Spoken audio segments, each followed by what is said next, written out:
உங்களுக்கு இந்த தமிழ் மக்களுடைய வலியை வச்சு அரசியல் செய்ய வேணும், அவ்வளவுதான் உங்களுக்கு தேவையா? இலங்கையிலே சிறைச்சாலை என்பது சாரி சார்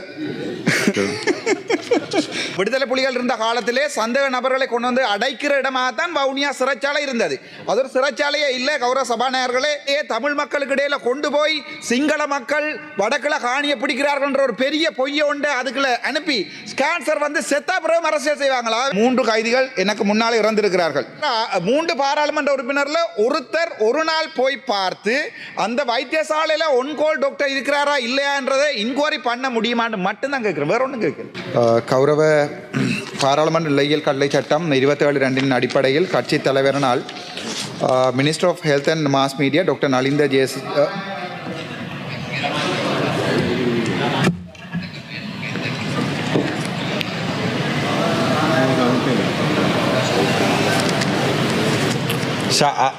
சத்தமாக கேளுங்களேன், பாயிண்ட் போடுறேன். ගරු මන්ත්‍රී ඔබතුමා පොයින්ට් මොකද්ද? பாராளுமன்றத்திலே உடை அணிதல் தொடர்பாக சம்பிரதாயங்கள் இருக்கின்றன. அந்த சம்பிரதாயங்களை மீறும் வகையிலே கௌரவ பாராளுமன்ற உறுப்பினர் ராமநாதன் அர்ச்சுனா அவர்கள் இன்றைய தினம் உடை அணிந்து வந்திருக்கின்றார். அது தொடர்பான விவரத்தினை தங்களிடம் கோருகின்றேன்.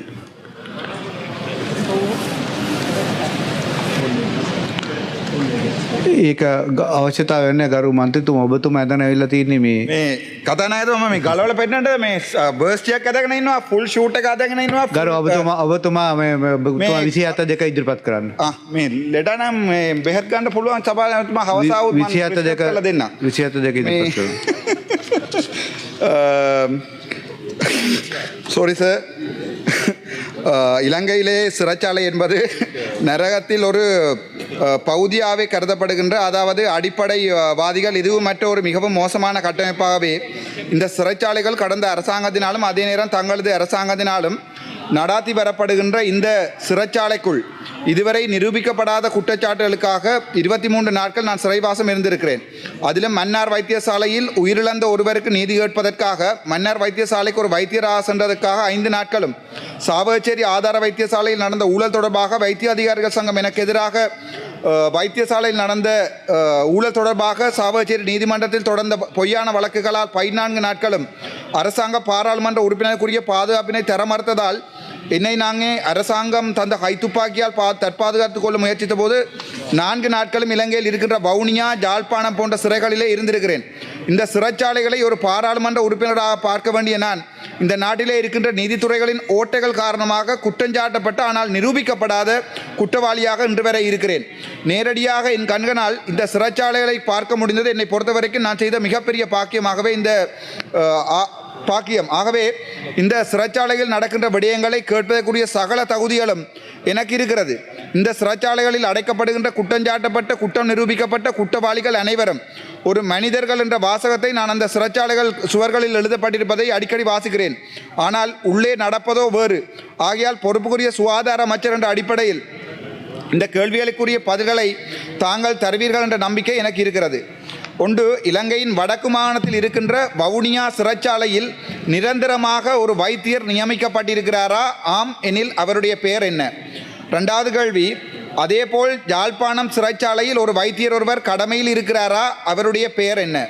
3வது கேள்வி, யாழ்ப்பாணம் மற்றும் வவுனியா சிறைகளில் 2024ஆம் ஆண்டு 2025ஆம் ஆண்டு நிரந்தர வைத்தியர் ஒருவர் நியமிக்கப்பட்டிருந்தாரா?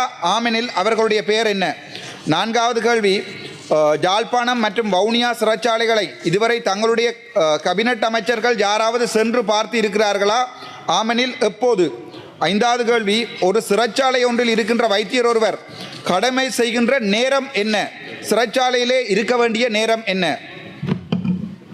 6வது கேள்வி, ஒன்கோல் வைத்தியராக அவரால் வீடுகளில் இருந்து தொலைபேசி மூலம் மருத்துவம் பார்க்க முடியுமா? அதற்குரிய சட்ட வரைகள் இருக்கிறதா? அவை என்ன? ஒரு சிறைச்சாலை ஒன்றில் ஒரு கைதி ஒருவருக்கு ஆஸ்துமா நோயினால் அல்லது ஹார்ட் அட்டாக் நிலையினால் மருத்துவ அவசர நிலை ஏற்பட்டால் அந்த நிலையில் மருத்துவ உதவி வழங்குவதற்கு அந்த சிறைச்சாலையில் இரவு நேரத்தில் மருத்துவர்கள் இருக்கிறார்களா? 8வது கேள்வி, 2026ஆம் ஆண்டு செப்டம்பர் மாதம் 26ஆம் தேதியிலிருந்து அக்டோபர் மாதம் 9ஆம் தேதி வரை நான் சிறைச்சாலைகளில் இருந்த நாட்களில் யாழ்ப்பாண சிறைச்சாலைக்குள்ளேயே மரணித்த கைதிகள் எத்தனை பேர்? கௌரவ சபாநாயகர்களே, 3 கைதிகள் எனக்கு முன்னால் இறந்திருக்கிறார்கள். அவர்களுடைய பெயர் என்ன? அவர்கள் எவ்வாறு மரணித்தார்கள்? போஸ்ட்மார்ட்டம் செய்யப்பட்டதா?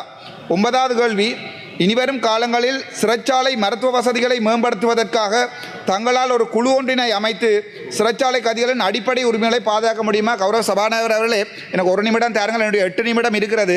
இந்த சிறைச்சாலைகளிலே பனடோல் என்ற மருந்தை தவிர வேறு எந்த மருந்தும் இல்லை. கௌரவ சபாநாயகர் அவர்களே, என்ன வருத்தம் சொன்னாலும் பனடோல் மட்டும்தான் வழங்கப்படுகிறது. ஆகவே குறைந்தது சிறைச்சாலைகளில் ஒரு வைத்தியர் காலமாக 8 மணியிலிருந்து 5 மணி மட்டுமாவது இருக்கணும். கௌரவ சபாநாயகர் அவர்களே, அதே நேரத்தில் பின்னேரத்தில் சபாநாயகர் அவர்களே ஒன்கோல்ல டாக்டர்ஸ் இல்லை. அப்போ அங்கே இருக்கிற நர்சிங் ஸ்டாஃப் தான் அந்த பேஷண்ட்டை பார்க்குறாங்க. ஹார்ட் அட்டாக் வந்தால் கூட பொய்யா நடிக்கிற ஆளுக்கும் உண்மையான ஹார்ட் அட்டாக்கையும் அடையாளம் காண இல்லாது. அப்படி ලබාදිය තියෙන එක ඉවරයි ගරුමන්ත්‍රතුමා. ඉවර කරනවා. ඒ නිසා கௌரவ கதாநாயகத்துமா குறைந்தது ஒரு வைத்தியர் ஒன் கோல்லையாவது இருக்கணும் என்று நான் ஆசைப்படுறேன். நன்றி. ගරු නියෝජ්‍ය අමාත්‍යතුමා. ඔවුන් ගරු කතානායකතුමනි, පළවෙනි ප්‍රශ්නය සඳහා උත්තරය ශ්‍රී ලංකාවේ උතුරු පළාතේ වවුනියාව බන්ධනාගාරය තුළ වෛද්‍යවරයෙකු ඉන්නවා. ඔහුගේ නම වෛද්‍ය බී රූපසිංහ මහතා. ඒ වගේම යාපනය බන්ධනාගාරයේ වෛද්‍යවරයෙකු සිටිනවාද කියලා අහනවා. ඔහුගේ නම වෛද්‍ය ගෝබි ක්‍රිෂ්ණන් මහතා. ඊට පස්සේ තුන්වෙනි ප්‍රශ්නයට උත්තරේ වවුනියාව බී රූපසිංහ මහතා 2024 දෙසැම්බර් සිට මේ දක්වා ඉන්නවා. යාපනය වෛද්‍ය උමා සුනන් මහතා 2024 ජනවාරි සිට 2024 පෙබරවාරි දක්වා, වෛද්‍ය කමලනාදන් මහතා 2024 පෙබරවාරි සිට 2025 දෙසැම්බර් දක්වා, වෛද්‍ය කේ ගෝබි ක්‍රිෂ්ණන් මහතා 2025 දෙසැම්බර් සිට මේ දක්වා. ඊට පස්සේ යාපනයේ සහ වවුනියාව බන්ධනාගාර නැරඹීම සඳහා කැබිනට් ඇමතිවරුන් කිසිවෙකු මෙතෙක් ගොස් තිබේද කියලා අහනවා. ඒ සඳහා අපි බන්ධනාගාර දෙපාර්තමේන්තුව විමසීමක් කරලා තියෙනවා. ඒ සඳහා පිළිතුරු මෙතෙක් ලැබී නැහැ. ඒක ලැබුණු වහම ඒ පිළිබඳ පිළිතුරු ලබා දෙන්නම්. බන්ධනාගාරයක සේවය කරන වෛද්‍යවරුන්ගේ රාජකාරී වේලාව කුමක්ද කියන එක සහ බන්ධනාගාරය තුළ රැඳී සිටිය යුතු කාල සීමාව අහනවා. ඇතැම් බන්ධනාගාර රෝහල් තුර වෛද්‍යවරුන් 2ත් 3ත් අතර සංඛ්‍යාවක් සේවය කරනු ලබනවා. என்னென்றால் கௌரவ சபாநாயகர் அவர்களே, நான் வவுனியா யாழ்ப்பாண சிறைச்சாலையிலே சொல்கிற மாதிரி ஒரு வைத்தியசாலை இருக்கிறது. வைத்தியர்னு ஒரு ரூம் ஒன்று இருக்கிறது. அங்கே வைத்தியர் வருகிறவர், அங்கே ஒரு நர்ஸ் ஒருவர் இருக்கிறார். அதை நான் ஏற்றுக்கொள்கிறேன். வவுனியா சிறைச்சாலை என்றது சிறைச்சாலை இல்லை, அது ஒரு டிடென்ஷன் கேம்ப். விடுதலை புலிகள் இருந்த காலத்திலே சந்தேக நபர்களை கொண்டு வந்து அடைக்கிற இடமாகத்தான் வவுனியா சிறைச்சாலை இருந்தது. அது ஒரு சிறைச்சாலையே இல்லை. கௌரவ சபாநாயகர்களே, எங்களுடைய பாராளுமன்ற உறுப்பினர்களை ஒரு தடவை வன்னி எங்கட ஜெகதீஸ்வரன் ஒரு தடவையாவது போய் பார்க்கணும். ஏனென்றால் அது ஒரு டிடென்ஷன் கேம்ப். அங்கே திறந்த வெளியில தான் வெளியில நித்திரோள்றார்கள். அதாவது நிலத்தில் தான் இருக்கிறார்கள். அங்கே ஒருவருக்கு நெஞ்சு நோவு தண்டா பனடோல் தான் கொடுப்பார்கள். நான் என்ன கேட்கிறேன், வவுனியா சிறைச்சாலையை ஒரு தடவை இவர்கள் இருக்கிற 3 பாராளுமன்ற உறுப்பினர்ல ஒருத்தர் ஒரு நாள் போய் பார்த்து அந்த வைத்தியசாலையில ஒன்கோல் டாக்டர் இருக்கிறாரா இல்லையான்றதை இன்கொயரி பண்ண முடியுமான்னு மட்டும்தான் கேட்கிறேன். வேற ஒன்றும் கேட்கல. ගරු නියෝජ්‍ය අමාත්‍යතුමා. මම හිතන්නේ ප්‍රශ්නයක් නෙවෙයි, තුමාගේ අදහස් දැක්වීමක් කරේ. අපි හැම රෝහල හැම බන්ධනාගාරයකම ඉන්න රැඳවියන්ගේ වෛද්‍යමය පැත්තෙන් ඔවුන්ගේ ජීවිත සුරක්ෂිත කිරීමට අවශ්‍ය සියලු පියවර අරගෙන තිනවා. ඒ වගේම මේ පාසුකම් වැඩි දියුණු කරමින් පවතිනවා. சபாநாயகர் அவர்களே, எனக்கு ஒரு மிகப்பெரிய நம்பிக்கை இருந்தது. எங்களுடைய பிரதி அமைச்சர்கள் யாழ்ப்பாணம் வருகின்ற போது வலி வடக்கு காணிகள் கிழக்கு பகுதிகள் அந்த ஆமிக்காரருடைய அந்த வைத்தியசாலை மயிலிட்டி எல்லாம் விடுவிக்கப்படும் என்று மிகப்பெரிய நம்பிக்கை இருந்தது. ஆனால் இன்றைக்கு தரப்பட்டிருக்க பதிலில் இவர்கள் சொல்லியிருக்கிறார்கள் எந்த பொதுமக்களும் ஆர்ப்பாட்டம் செய்யவில்லை. எனக்கு விளங்கையில் எனக்கு உங்களில் இருக்கிற நம்பிக்கை போயிட்டு அவ்வளவுதான். தமிழ் மக்களுக்கு உங்களில் இருக்கிற நம்பிக்கை நீங்களே எடுத்துக்கொள்றீங்கள். நீங்களே சொல்கிறீங்கள் வைத்தியசாலையை விட மாட்டோம் என்று சொல்கிறீங்கள், வலிகிழக்கு காணிகள் விட மாட்டோம் என்று சொல்கிறீங்கள். அதே நேரத்தில் மயிலிட்டி அந்த ஆமி கேம்பை விட மாட்டேன்றீங்கள். ஆகவே இங்கே சில பேர் இருக்கணும் ஐயா, சாகும் பிறகும் கேன்சர் வந்த பிறகும் செத்தா பிறகும் அரசியல் செய்கிறதுக்கு அந்த இடங்களை வச்சு கொண்டு நான் நினைக்கிறேன் தமிழ் மக்களில் நீங்கள் எடுக்கிற முடிவுகளில் இருக்கிற பிள்ளையான விடயங்களை வச்சு கொண்டு இவங்க சாகும் வரைக்கும் ஏற்கனவே கேகேஎஸ் எப்படி வித்து துளைச்சாங்களோ பரம்பரையா, அதே மாதிரி இப்போ இவங்க இந்த விடயத்தை வச்சு கொண்டு சாகும் வரைக்கும் அரசியல் செய்வாங்க. அதான் நடக்கும். இந்த அரசியல்வாதிகள் உங்களுடைய இந்த சின்ன தவறுகளால் இதையே தமிழ் மக்களுக்கு இடையில கொண்டு போய் சிங்கள மக்கள் வடக்குல காணியை பிடிக்கிறார்கள் என்ற ஒரு பெரிய பொய்யை உண்டு அதுக்குள்ள அனுப்பி கேன்சர் செத்தா பிறகு அரசியல் செய்வாங்க. ஆகவே சிந்தியுங்க. பல தடவை உங்கள்ட்ட கேட்டுக்கிறோம் நாங்கள் தயவு செய்து சிந்திங்கோ காணி பிடிக்கிற விடயங்கள் தொடர்பாக கதைக்கின்ற போது யோசித்து கேட்க சொல்லி சரியான கவலையாக இருக்கிற நேரடியாக கேள்விக்கு வருகிறேன் கௌரவ சபாநாயகர் அவர்களே.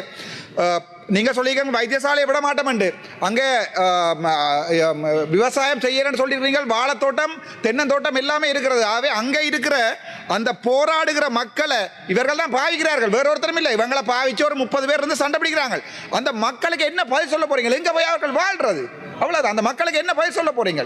அப்ப நீங்க காசு கொடுக்க போறீங்களா? அப்ப சுமந்திரன் அவர்கள் வந்து சொல்லியிருக்கிறார், சுமந்திரன் அவர்கள் வந்து சொல்லியிருக்கார் தான் போட்ட வழக்குல நீதிமன்றத்துக்கு ஒரு மாதத்துல நீங்கள் விடக்கூடிய காணிகள் அளவை சொல்றேன்னு சுமந்திரன் சொல்லியிருக்கிறார். ஆக உங்களுக்கு தேவை சுமந்திரனும் இங்க சில கேன்சர் வந்து சாகாம இருக்கிற சிலதுகளும் உங்களுக்கு இந்த தமிழ் மக்களுடைய வலியை வச்சு அரசியல் செய்ய வேணும். அவ்வளவுதான் உங்களுக்கு தேவையா? இப்படியே இந்த பிரச்சனையை தமிழ் மக்கள் சிங்கள மக்களுக்கு இடையில கொண்டு போக போறீங்களா காலங்காலமா? தேவை சொல்லுங்க. ගරු නියෝජ්‍යමාත්තුමා. අගරු කතානායකතුමනි, ඔබතුමාගේ මං හිතන්නේ දේශපාලන කටයුතු සම්බන්ධ වෙන්න ඇති එහෙම කියන්න නැත්තේ.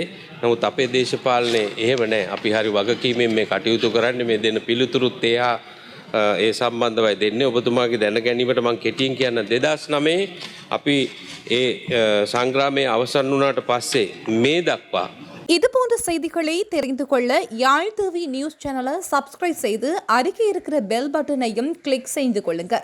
மேலும் இது போன்ற செய்திகளை உடனுக்குடன் தெரிந்து கொள்ள யாழ்டிவி.com எனும் இணையதளத்தின் வாயிலாக எங்களோடு இணைத்துக் கொள்ளுங்கள்.